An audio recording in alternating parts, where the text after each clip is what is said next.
세종시대의 어느 날, 지금의 충청남도 논산 지역은 무척이나 아름다운 자연 경관을 자랑하고 있었다. 그러나 이따금씩 미스터리한 일이 벌어지곤 했다. 논산 강가 근처에 사는 사람들이 밤마다 들려오는 신비로운 노랫소리에 잠을 설치기 일쑤였다. 그 노랫소리는 분명히 바람소리 나동물의 울음과는 다른 마치 사람의 목소리처럼 들렸다. 나중에 사람들은 그 소리가 강의 수호신이라 불리는 강신령의 노래라고 믿게 되었다. 강신령의 존재는 마을 어르신들에 의해 전해졌는데 그들은 그 신비로운 존재가 강이 평화를 지키고 있다는 얘기를 들려주었다.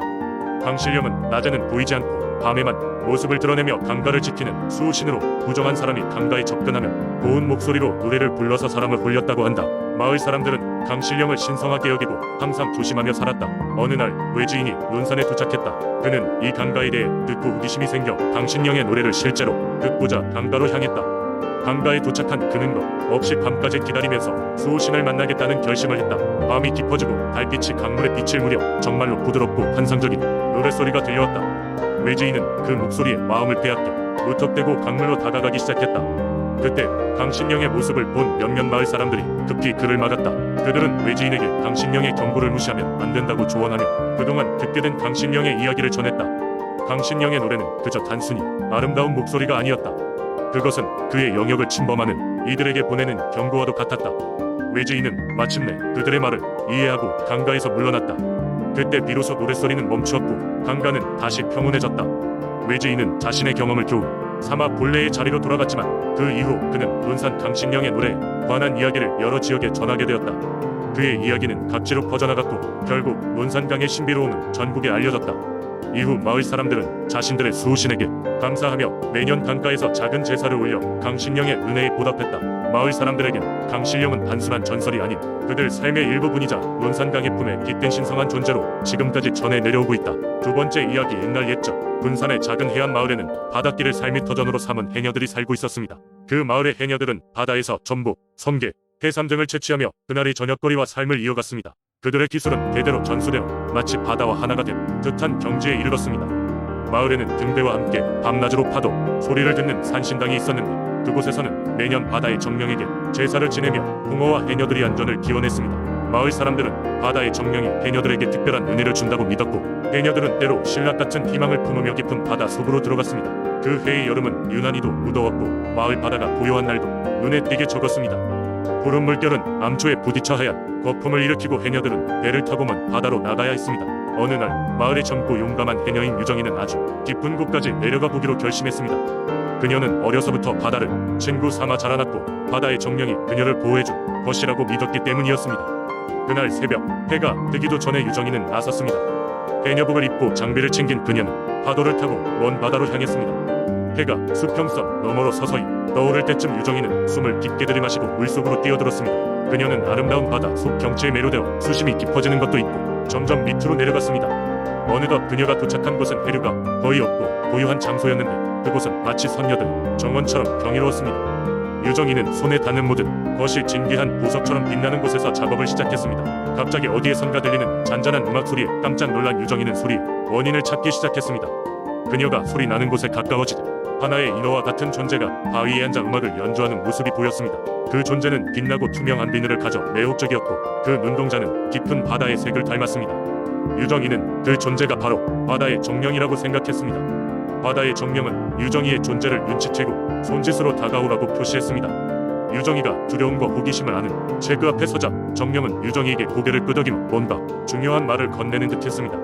유정이는 물속에서 정령의 입 모양을 따라 말의 의미를 추측하려 했습니다. 그 순간 정령은 손가락으로 하늘을 가리키며 어서 위로 올라가라는 듯한 동작을 했습니다.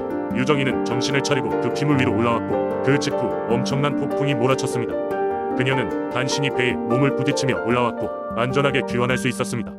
그 후로 마을 사람들은 유정이가 바다의 정령의 도움을 받아 폭풍을 피한 것을 전설처럼 전했습니다. 유정이는 그 경험을 통해 바다의 정령이 인간의 친구가 될 수도 있다는 믿음을 더욱 붙였고 마을에서는 매년 더욱 성대하게 바다의 정령에게 감사를 전하는 제사를 지내게 되었습니다. 오늘날까지도 군산의 해녀들과 마을 사람들은 그 이야기의 전설을 가슴에 새기며 바다를 대합니다.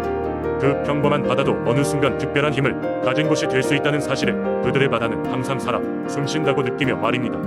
세 번째 이야기. 옛날 옛적 사천의 작은 마을에는 도깨비 돌이라 불리는 신비한 돌이 있었다.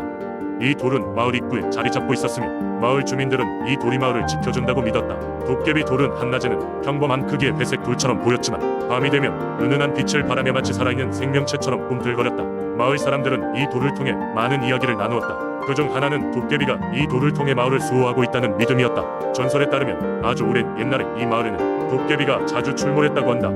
도깨비들은 사람들을 괴롭히거나 집안에 몰래 들어와 장난을 치기도 했는데 어느 날부터인가 마을 입구에 거대한 돌이 나타나면서 도깨비들이 더 이상 나타나지 않았다고 전해진다. 주민들은 이 돌을 신성한 것으로 여기며 종종 돌 앞에 음식을 바치고 정성을 들이며 마을의 안녕을 기원하곤 했다. 농사를 지을 때도 도깨비 돌에 먼저 인사를 드리고 일을 시작하면 수확이 더 잘 된다는 말이 있을 정도였다. 이렇듯 도깨비 돌은 단순한 민속신앙의 대상이 아닌 그 자체로 사천 마을의 상징이자 수호자 역할을 하고 있었다.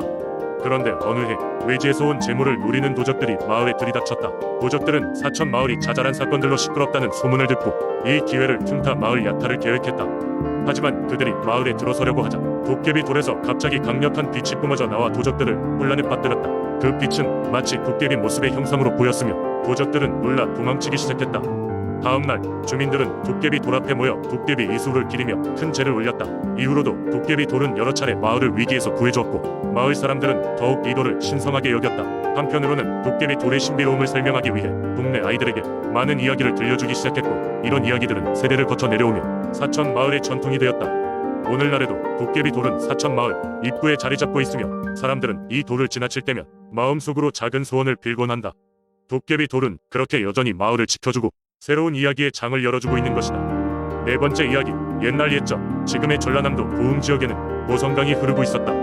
강 주변에는 아름다운 자연경관이 펼쳐져 있어 많은 사람들이 이곳을 찾아왔다. 하지만 그곳에는 해가 지면 사람들이 감히 다가가지 못하는 신비로운 숲이 있었다. 그 숲에는 여우 귀신이 산다는 전설이 내려오고 있었기 때문이다.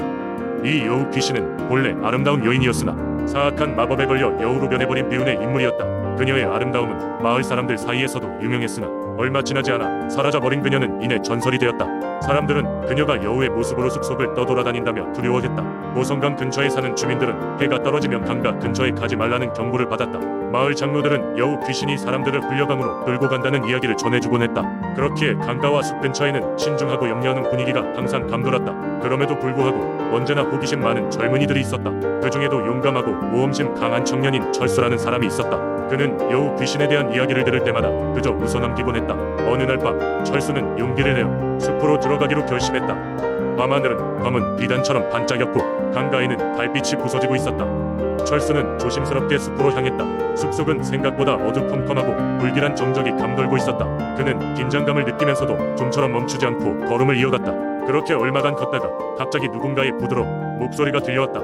어찌하여 혼자 이곳을 찾으셨나요? 철수는 깜짝 놀라 주위를 두리번거렸다. 그리고 그곳에는 환상적으로 아름다운 여인이 서 있었다. 그는 잠시 넋을 잃고 그녀를 바라보았다. 철수는 여인의 부름에 가까이 다가갔다. 당신은 누구십니까? 철수가 묻자 여인은 미소를 지으며 말했다. 나는 이 숲의 주인이지요. 당신과 이야기를 나누고 싶어졌답니다. 그녀의 말은 마법처럼 철수의 마음을 달래주었다. 그럼에도 불구하고 철수는 여인이요 귀신일지도 모른다는 생각에 강하게 사로잡혔다.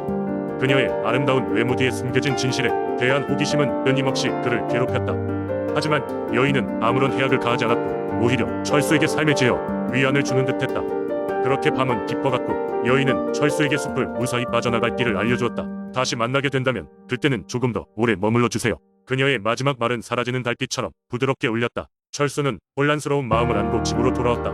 그 이후로도 그는 여러 번 숲으로 향했지만 그 아름다운 여인을 다시 볼 수는 없었다. 사람들은 철수의 이야기를 믿지 않았고 그저 웃음거리로 넘겼다. 그러나 철수는 여전히 그날 밤의 기억을 잊을 수 없었다. 시간이 흘러 철수는 여우 귀신의 존재가 단순한 전설이 아니라 어떤 진실을 담고 있다고 믿기 시작했다.